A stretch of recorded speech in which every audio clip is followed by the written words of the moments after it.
some nice influences there. Yeah. He was probably definitely the first bigger one. Yeah, I think from the very start, I don't know how old I was, it was probably like 14 or 12 or 13. Like I'd done music throughout school.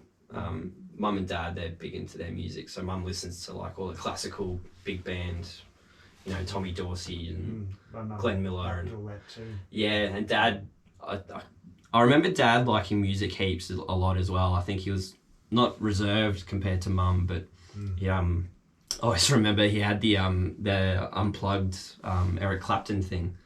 And at the time, as a kid, like dad had the same sort of beard and the glasses, and I remember looking on the CD as a youngster, just like, "Oh, Dad, you're on the CD," not realizing it was somebody else.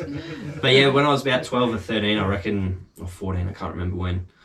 My uncle, he had this big in-home cinema thing, and like I didn't really know what I wanted to do with music at that time. Like I liked learning it, doing all the rest of it, and playing, you know, euphonium in school bands and trombone and big bands and all that sort of stuff. And then it was a Bruce Springsteen live in Dublin with the Sessions band.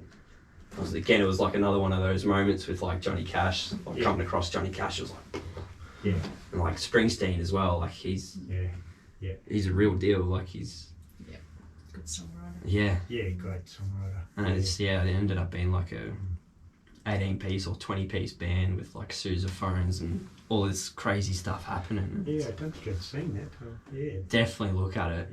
Yeah, Those moments are just like really sort of help shape and define. Like obviously a recent one for me is all Stevie Ray Vaughan and from my blues jams. It was definitely the Stevie Ray influence. And it's nuts.